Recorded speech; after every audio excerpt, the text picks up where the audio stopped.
भारत में जो जानकारी मिल बहुत ही खतरनाक है और बहुत ही चौंकाने वाली है। 5,000 महिलाएं पाकिस्तान के लोगों से निकाह करके भारत में बैठी हुई हैं। 5 लाख। और जो महिलाएं भारत में हैं जिन्होंने पाकिस्तानियों से निकाह किया है, उसमें किसी के 8 बच्चे, किसी के 9 बच्चे, किसी के 6 बच्चे, 5 से कम तो मिल ही नहीं रहे। 10-12 बच्चे वाले भी परिवार मिल रहे। अगर एवरेज 5 बच्चे मान के चलिए तो 5 लाख महिलाओं से लगभग 25 लाख बच्चे, जिसके फादर पाकिस्तानी हैं, वो 25 लाख बच्चे भारत में रह रहे हैं। और वो बच्चे कोई छोटे भी नहीं, वो बड़े हो चुके हैं, उनका शादी विवाह भी हो चुका है। तो यानी 5 लाख महिलाओं ने पाकिस्तानियों से शादी किया, उनके ऑन एन एवरेज लगभग 25 लाख बच्चे पैदा हुए। वो मां भी, वो दादी भी बन गई हैं, वो नानी भी बन गई हैं और वो अम्मा भी बन रही हैं। तो लगभग 25 लाख नाती और पोते। यह बहुत ही बड़ी खतरे की घंटी है। सवाल यह है, ऐसी घटनाएं अरब, दुबई, कुवैत, बहरीन में क्यों नहीं होती हैं? कभी आपने सुना कि अरब, दुबई, कुवैत, बहरीन की कोई महिला भारत में आके किसी से शादी की हो, निकाह की हो और वहां की नागरिकता उसने ले रखी हो? कभी आपने सुना कि अमेरिका या सिंगापुर या जापान या चीन के किसी महिला ने भारत में आके शादी किया हो और वहां की नागरिकता ले रखी हो? नहीं सुना होगा। लेकिन भारत में ऐसा हुआ है। 5 लाख महिलाएं, उनके 25 लाख बच्चे, उनके लगभग 25 लाख नाती पोते। यह सिचुएशन आज की है। और ये क्यों हुआ है? क्योंकि हमारा फॉरेनर एक्ट 19, ये 46 चल रहा है। जो चल रहा था अब तो बदल गया है। और ये सड़ा हुआ कानून था। घुसपैठ का भी मूल कारण था और इस समस्या का भी मूल कारण यही था। यह कानून अभी बदला गया है। इमिग्रेशन एक्ट आ गया है, ये 2025 में भी आया, इसी संसद सत्र में आया। लेकिन यह भी नए बोतल में पुरानी शराब जैसा है। इसमें भी वैसी कठोर सजा नहीं है जैसा सिंगापुर में है, जापान में है, अमेरिका में है, रूस में है, चीन में है। वैसा इसमें भी खतरनाक नहीं है। आखिर भारत में इतनी अराजकता का मूल कारण क्या है? मूल कारण यह है कि हम भगवान श्री राम की पूजा तो करते हैं, लेकिन राम नीति लागू नहीं करते। भगवान श्री राम ने कहा था, भय बिन होए न प्रीति। हम भगवान कृष्ण की पूजा करते हैं, लेकिन कृष्ण नीति लागू नहीं करते। भगवान कृष्ण ने कहा था, सठे साठ्यम समाचरित। हमारे पूर्वज खुद ही कहते थे, लोहा लोहे को काटता है। लेकिन हमने लोहा लोहे को काटता है इस सिद्धांत के अनुसार नियम कानून नहीं बनाया। नतीजा यह हुआ कि 5 लाख महिलाओं ने पाकिस्तानियों से शादी करके लगभग 25 लाख बच्चे पैदा कर दिए और उनके लगभग 25 लाख नाती पोते भी हो चुके। अब समाधान क्या है? समाधान वही जो हमारे पूर्वज करते थे, भगवान श्री राम और श्री कृष्ण कहते थे। सबसे पहले इस नई भारतीय न्याय संहिता को बदलना पड़ेगा। इसमें 4-5 नए चैप्टर जोड़ना पड़ेगा। एक चैप्टर जोड़ना पड़ेगा ऑफेंस रिलेटिंग टू इन्फिल्ट्रेशन, घुसपैठ से संबंधित अपराध। एक चैप्टर जोड़ना पड़ेगा offence relating to illegal immigration, कि अगर आप भारत में अवैध रूप से रह रहे हैं। एक चैप्टर इसमें जोड़ना पड़ेगा offence relating to cheating, fraud, forgery. एक चैप्टर इसमें जोड़ना पड़ेगा offence relating to fake documents. और इसमें झूठ को सीरियस क्राइम डिक्लेयर करना पड़ेगा। जब तक झूठ को गंभीर अपराध घोषित नहीं करेंगे और झूठ पकड़ने के लिए नार्को पॉलीग्राफ ब्रेन मैपिंग कानून नहीं बनाएंगे, तब तक भारत में अराजकता रहेगी और कोई भी अपराध कम नहीं होगा। और भारत दिन बाई दिन, डे बाई डे असुरक्षित होता चला जाएगा। और एक दिन हमारे हाथ से निकल जाएगा, जैसे हमारे हाथ से अफगानिस्तान निकल गया, पाकिस्तान निकल गया, बांग्लादेश निकल गया, कश्मीर निकल गया, बंगाल भी निकलने वाला। समाधान यही है, सठे साठ्यम समाचरित, भय बिन होए न प्रीत।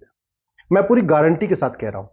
आप किसी एक महिला को पकड़िए, उसका narco polygraph brain mapping test करिए और टेस्ट करके उससे पूछिए कि तूने निकाह क्यों किया था। दूसरा उससे सवाल पूछिए, निकाह करने के बाद तुम यहीं भारत में क्यों रुक गई। फिर उससे यह भी पूछिए, तुम्हारे कुल कितने बच्चे हैं। और फिर उससे यह भी पूछिए, तुम्हें भारत में रहने के लिए किसने किसने मदद किया, कौन तुम्हें पैसा देता है, कहां से पैसा आता है, तुम्हारे बच्चों के सर्टिफिकेट कैसे बने, बर्थ सर्टिफिकेट कैसे बना, तुम्हारा आधार कैसे बना, तुम्हारा पासपोर्ट कैसे बना, तुम्हारा डोमिसाइल सर्टिफिकेट कैसे बना। ये सारी बात पूछ लीजिए। तो जानते, एक एक महिला के कम से कम 10-10 मददगार निकलेंगे। वो 10 लोग मदद क्यों कर रहे? क्योंकि भारत में न तो फर्जी डॉक्यूमेंट बनवाना गंभीर अपराध है, न बनवाना गंभीर अपराध है। तो महिला ने सारे डॉक्यूमेंट बनवा लिए क्योंकि वो सीरियस क्राइम नहीं है। और आधार बनाने वाले ने आधार बना दिया, नगर निगम वाले ने बर्थ सर्टिफिकेट बना दिया, तहसील वाले ने राशन कार्ड बना दिया, हर जगह के आरटी ऑफिस के दलाल ने उनको ड्राइविंग लाइसेंस बना के दिए। सारे डॉक्यूमेंट बनते चले जा रहे हैं। क्यों? क्योंकि फर्जी डॉक्यूमेंट बनाना और फर्जी डॉक्यूमेंट बनवाना गंभीर अपराध है। ये जो भारत में रह रही हैं, ये हमारी राष्ट्र की सुरक्षा के लिए खतरा है। उससे निपटने के लिए हमारे पास एनएसए है, लेकिन कहीं की पुलिस एनएसए नहीं लगाती, क्योंकि जो नेशनल सिक्योरिटी एक्ट है इसमें कहीं लिखा ही नहीं है कि भारत में अवैध रूप से रहना राष्ट्र की सुरक्षा के लिए खतरा है। हमारे पास अनलॉफुल एक्टिविटीज है, भारत में अवैध रूप से रहना अनलॉफुल एक्टिविटी है, लेकिन इस कानून में कहीं लिखा ही नहीं है कि घुसपैठ करना या भारत में अवैध रूप से रहना या घुसपैठियों की मदद करना या अवैध रूप से रहने वालों की मदद करना या उनको डॉक्यूमेंट बना के देना, न ये राष्ट्र की सुरक्षा के लिए खतरा है, न ये अनलॉफुल एक्टिविटी है। तो न तो पुलिस एनएसए लगाती है, न तो पुलिस यूएपीए लगाती है। हमारे पास हर राज्य के पास ऑर्गेनाइज क्राइम से निपटने के लिए कानून है। ये 5 लाख महिलाएं जो यहां रह रही हैं, ऐसा नहीं है, बड़ा इनका पूरा नेक्सस है, पूरा संगठन है, इनको पूरी फंडिंग आ रही है, इनको पूरा यहां मोटिवेट किया जा रहा है। अदरवाइज भारत में कोई भी शादी करने के बाद अपने मायके में थोड़ी रहता है। ये तो परंपरा है, वो चाहे हिंदू हो, चाहे जैन हो, चाहे बौद्ध हो, चाहे सिख हो, शादी हुई कि बेटी गई अपने ससुराल।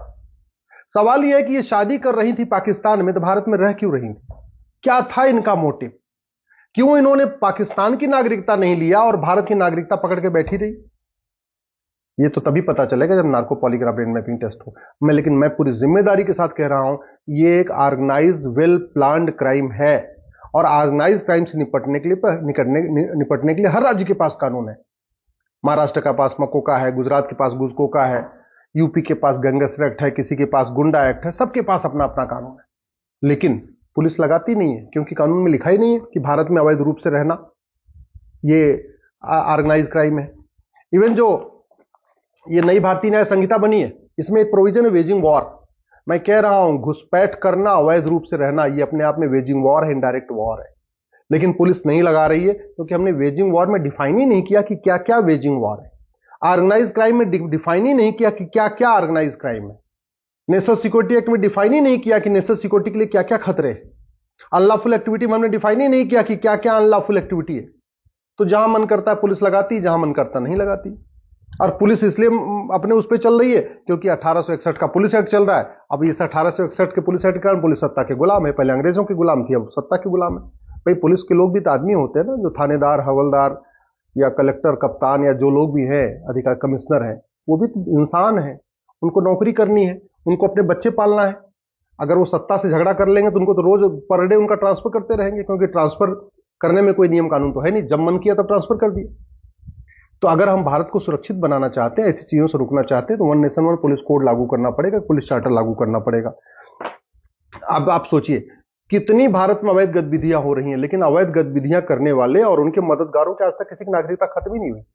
आप बताइए, किसी आतंकवादी की नागरिकता गई, किसी जासूस की नागरिकता गई, किसी गद्दार की नागरिकता गई, किसी घुसपैठिए की मदद करने वाले की नागरिकता गई, किसी धर्मांतरण कराने वाले की मदद की नागरिकता गई, किसी ड्रग स्मगलर की नागरिकता गई, किसी मानव तस्करी करने वाले की किसी की नागरिकता गई नहीं। क्यों? ये कानून सड़ा हुआ है।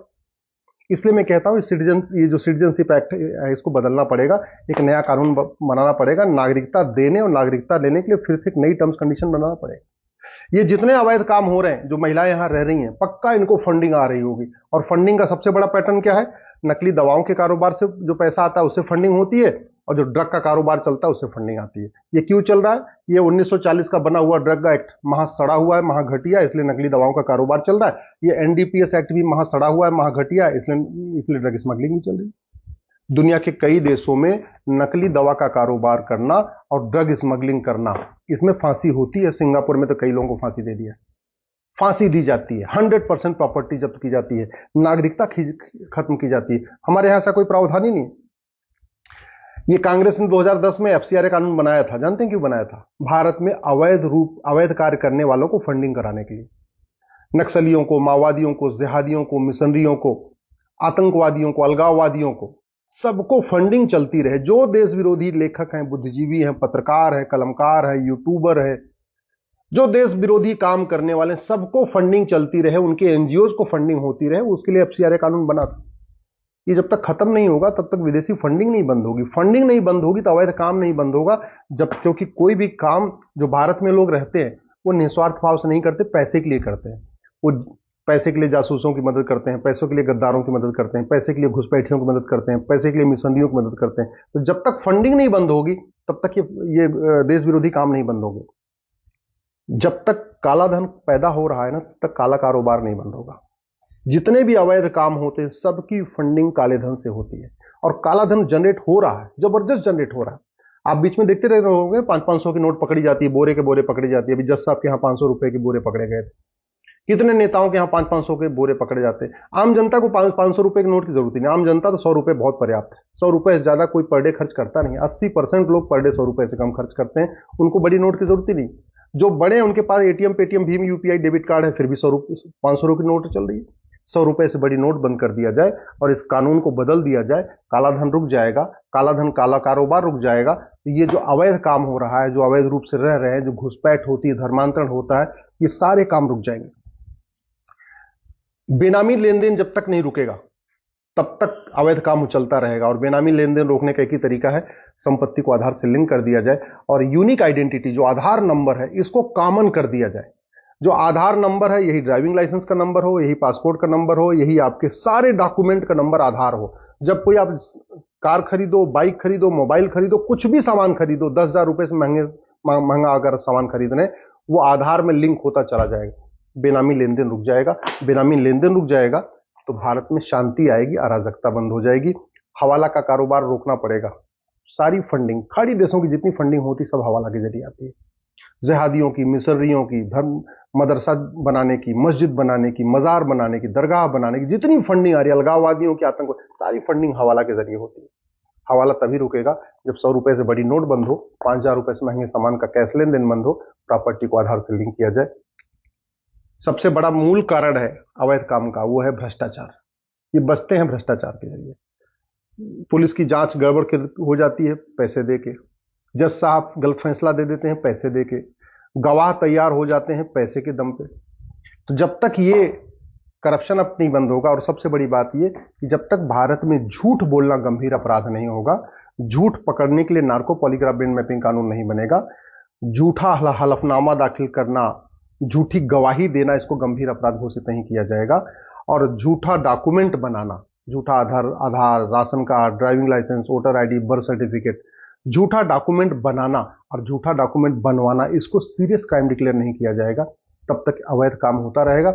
मैं गारंटी के साथ कहता हूं, जो 5 लाख महिलाएं रह रही हैं ना, इनके जो 25 लाख बच्चे हैं और 25 लाख इनके नाती पोते हैं, ये भारत छोड़ के भाग जाएंगे। केवल इतना काम करिए, ये जो इमिग्रेशन एक्ट है ना, जिसमें अधिकतम 3 साल की सजा है, इस कानून को बदलिए, ऑर्डिनेंस ले आइए, भारत में अवैध रूप से रहने को जघन्य अपराध घोषित करिए। भारत में अवैध रूप से रहने वालों की 100% संपत्ति जब्त करने, उनकी नागरिकता खत्म करने और उनको 10 से 20 साल की सजा देने के लिए कानून बनाइए। केवल अवैध रूप से रहने वालों नहीं, उनके मददगारों के लिए भी वही धारा, यानी जो भारत में अवैध रूप से रह रहे हैं, जो उनकी मदद कर रहे हैं, जो उनके मददगार हैं, उनकी भी 100% प्रॉपर्टी जब्त करने, नागरिकता खत्म करने और 10 से 20 साल की सजा के लिए कानून बनाइए। मैं गारंटी के साथ कहता हूं, जो बाप है ना, वो अपनी बेटी को खुद ही कहेगा, भाई तूने निकाह कर लिया, तू पाकिस्तान जा। भाई उसको भगा देगा, बोले तू जा मेरे घर में, नहीं मत रह, नहीं तेरे चक्कर में भी जेल में जाऊंगा, मैं भी सड़ जाऊंगा जेल में। परिवार वाले इनको खुद ही, जितने बच्चे उच्चे हैं सबको लेके इनको बॉर्डर क्रॉस करा देंगे, भारत में इनको पाकिस्तान पहुंचा देंगे। अदरवाइज अगर ये कानून नहीं बदलेगा तो ये सब खेल चलता रहेगा, और खेल चलता रहेगा तो 20 से 25 साल के बाद बहुत ही भयानक परिणाम देखने को मिलेंगे। ऐसी चीजें देखने को मिलेंगी जो आप कल्पना नहीं कर रहे हैं। अभी आप कश्मीर देख रहे हैं, मुर्शिदाबाद देख रहे हैं, ये आपके मोहल्ले में भी होगा, आपके तहसील में भी होगा, आपके जिले में भी होगा, आपके आसपास भी होगा। इसलिए मैं आपसे आग्रह कर रहा हूं, कानूनों को बदलने की मांग करिए।